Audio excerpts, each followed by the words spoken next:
first, we'd like to thank very much EDOS for inviting us to be part of this enterprise. I think it's fascinating, and it was the logical extension. Reeves and I have been writing music and songs for movies for years, but I think the idea of developing a soundtrack idea for a game is really quite unusual. The idea of writing songs specifically for a game was really a compelling factor, and it's the one thing that we wanted to do. And also, they didn't give us a preconceived idea of what we should do. We were left to our own devices. I wanted to know how computer literate you were before you got involved in this. Not many people notice, but actually, I was the first artist to take computers out on the road in the very early 80s. In fact, on the Serious Moonlight Tour, 1983. So I've been, and we were going online then and delivering all facts and figures back to home base. So my experience with computers does go back a long time. I've been working on the internet now for about 2 years and actually 6 months in operation on the internet. And I've been producing art on the computer since 1994. So I did my first series of things. So I can mouse about. What video games do you play, and which of them inspired you to do this project? My son is the games merchant in our household. I've played games. Of course, I played Tomb Raider. And like every other hot-blooded male, I was in love with Lara. And momentarily, then I realized that it was not real. It's just not real. This is definitely the end of a millennium. The idea of actually doing a soundtrack for anything that's involved in a computer orientation was a real magnet for me. And we approached it as though we were doing a film. What we were trying to do more than anything else is provide an emotional heart to the game. As the one thing that I did find going through the games that I viewed before we started work is a lot of the games have a cold emotional drive.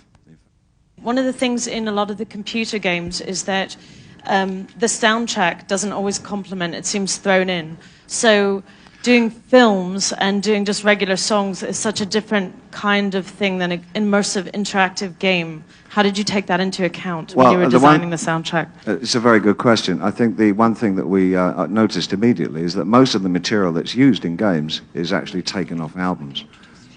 Very rarely is music actually produced for the game, but they've sort of taken an album track here and an album track there, and it sort of works some of the time. But we spent quite some time in Paris working with the team over there and understanding the depth and the many levels of the game involved. So we got a pretty fair idea of what the scenario was. We got to know some of the characters fairly intimately. Can you tell me what was involved in your actually being a character in the game as opposed to just supplying music with the game? Yes, I said my priority was that I looked about 24 years old. And that was my input, really. And then for weeks and weeks they kept sending me sketches. No, no, no, yes!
Take